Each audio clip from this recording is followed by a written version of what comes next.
Welcome everyone, this is Unstoppable Streletsy coming to you again today with another Definitive Edition 3 match. Today, it will be GKShaman yet again with the United States. We saw the first game he did when he was using Cowboys.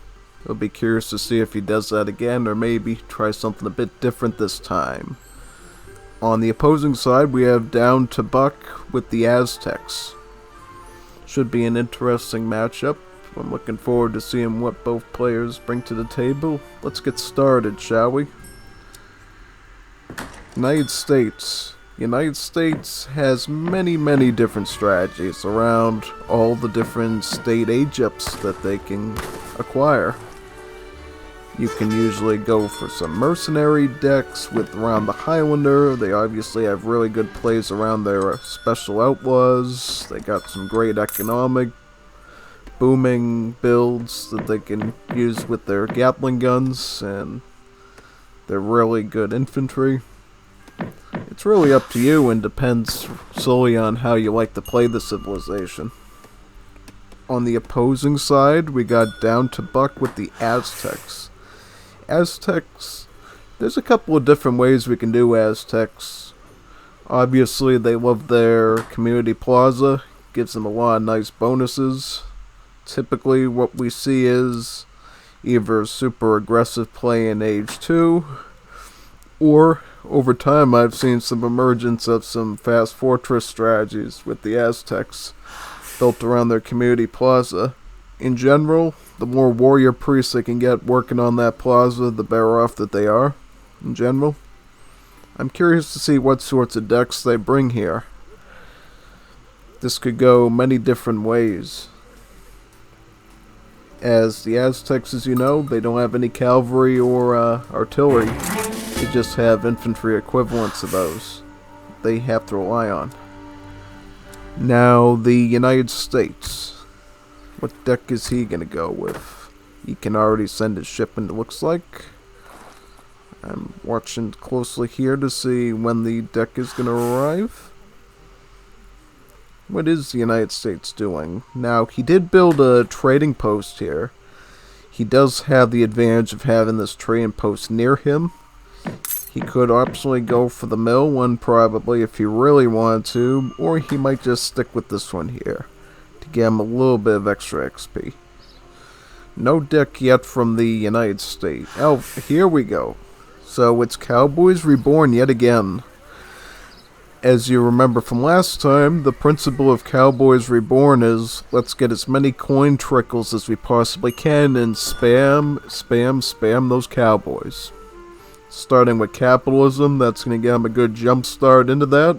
Later on, he'll be able to use the bank shipment, followed by the coin trickle provided from the Pennsylvania age-up through one of their cards. Now, Aztecs, they are going for a land deck. What kind of land deck will that be? From the looks of it, I see lots of crates, I see Puma Spearmen, Slingers, Warrior Priest. This is going to be really good for beefing up his community plaza early on. Some upgrades to the Coyotes. A lot of options for Fortress Age, should he go for an FF. And for Age 4, a little bit of farming improvement. Skull Knights, Slingers. So he has a wide variety of options, I think, depending on what the game offers him. He's going to be going up with the Warrior. This is going to give him a nice early Skull Knight to get his army going.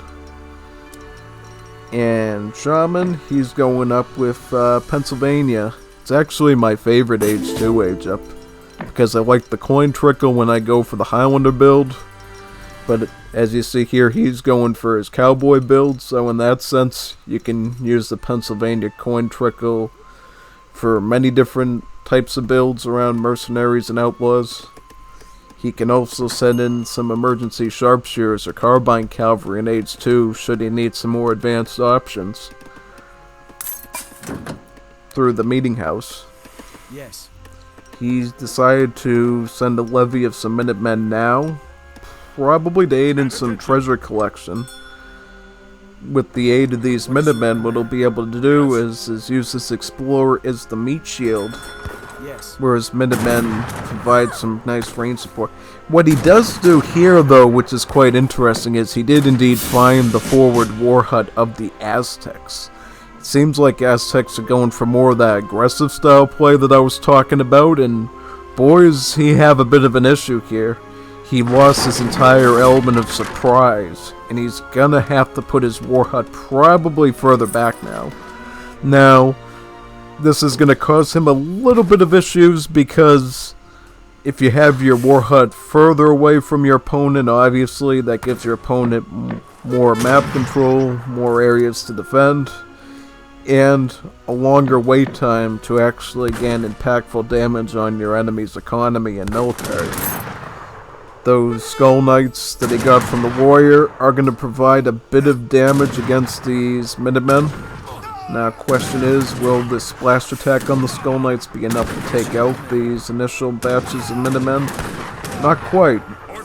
Not quite what he needed.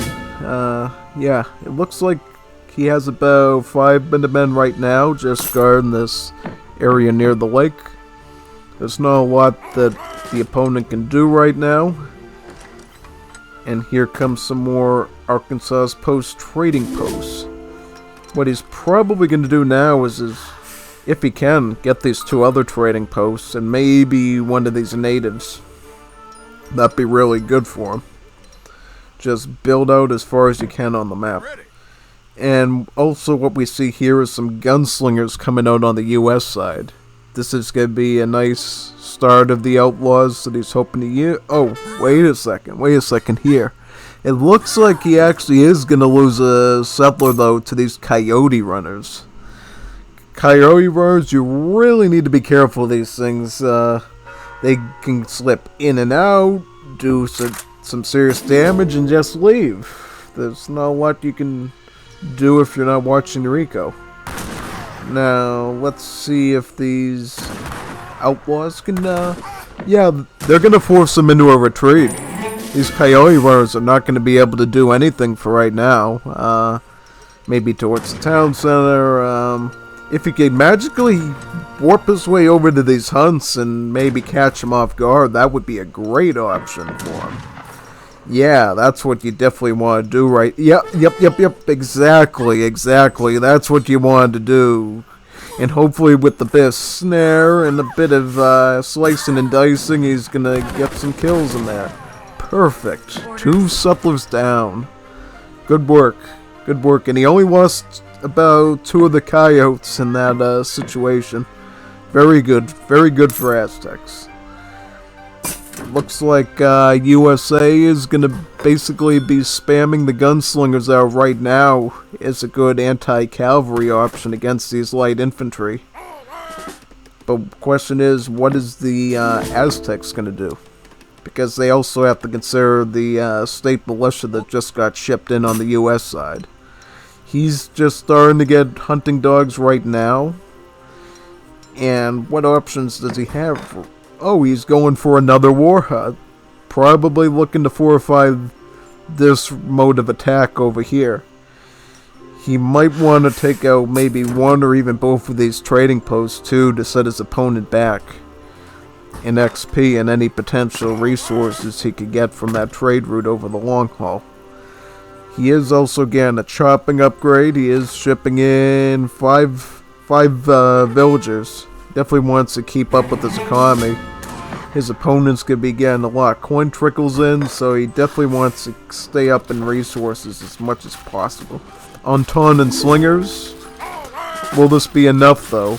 They should certainly help against the gunslingers, but a little bit too late, I think.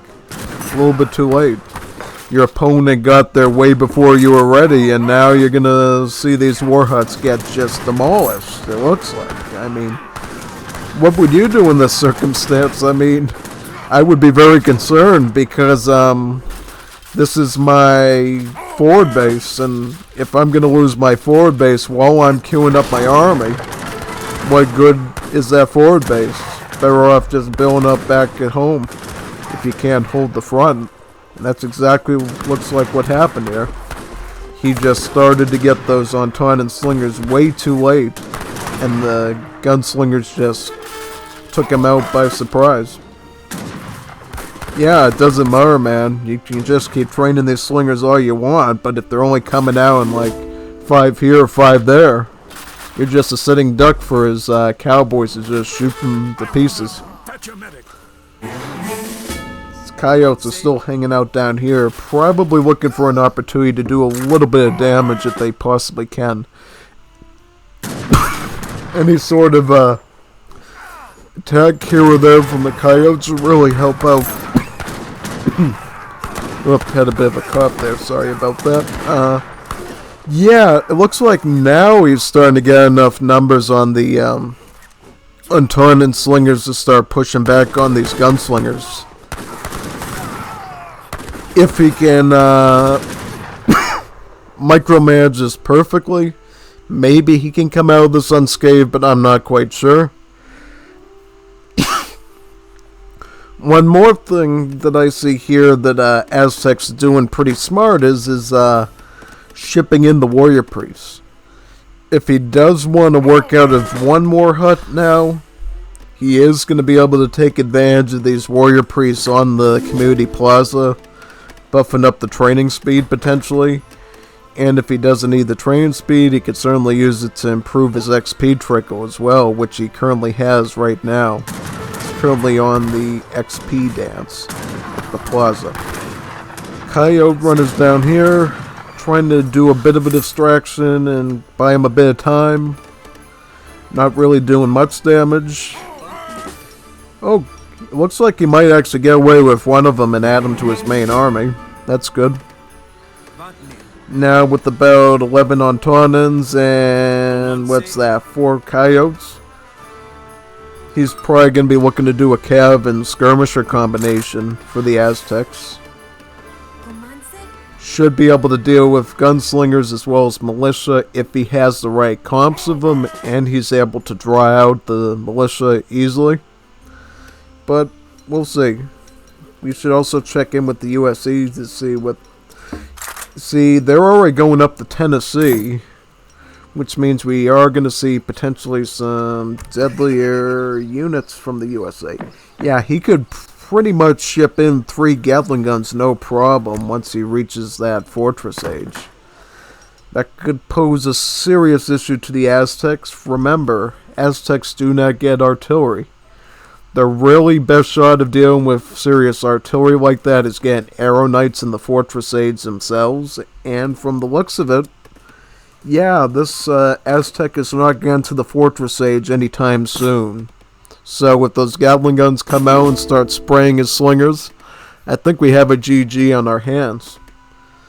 It might even be possible for this opponent to resign when he reaches the fortress age, because he just doesn't have the means to deal with Gatling guns. Also, Hussars could pose a serious issue too. Remember that Coyote Runners are simply just one-pop, less tanky versions of Hussars in reality. So, if he can get a good number of Hussars out to meat shield, the fact that he has his own masses of light infantry on the field really isn't going to do a whole lot for him. Let's see what he's doing now. He's getting some regulars. These will definitely prevent the Coyote Runners from doing much on top of the gunslinger threat. Yes. On top of the Hussar threat to his slingers. Yeah, this is just a big army of trash right now. Yeah, that seems to be the issue here. He has a lot of units to use, but they're all sort of like trashy units. You know, the Antonian slingers are not the best skirmishers in the game. And when you're dealing with fully vetted outlaws, as well as Hussars, you're not going to get very far with these slinger units. Also adding in their sharpshoot, yep, GG.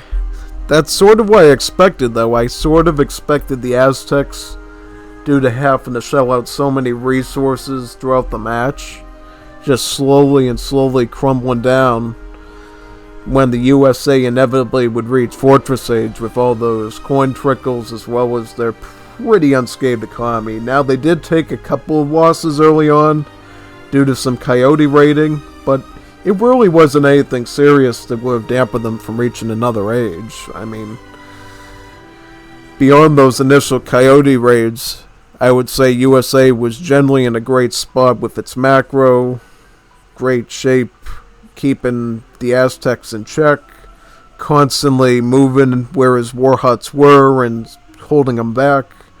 First taking out the initial war huts down here, and then eventually he would do an attack over here, burning another war hut, and denying him a large Entente and Slinger mass early on by just killing them as they're popping out.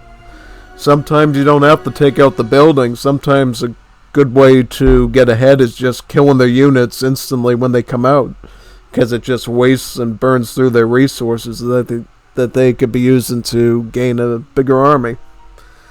But I will say I do respect the Aztecs' effort, though. They were definitely looking to do some H2 aggression.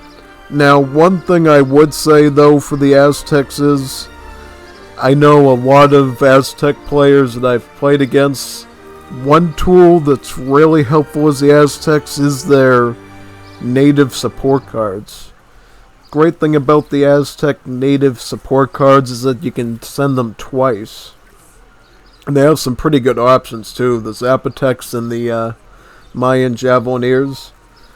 They're really good because they don't cost any population. You could clearly go in with a big army of Entente and Slingers and have yourself some really nice anti-cavalry and somewhat anti-building siege to go in for a big push. The fact that he was relying mainly on spearmen and slingers for his unit shipments kind of put him back a bit, I think.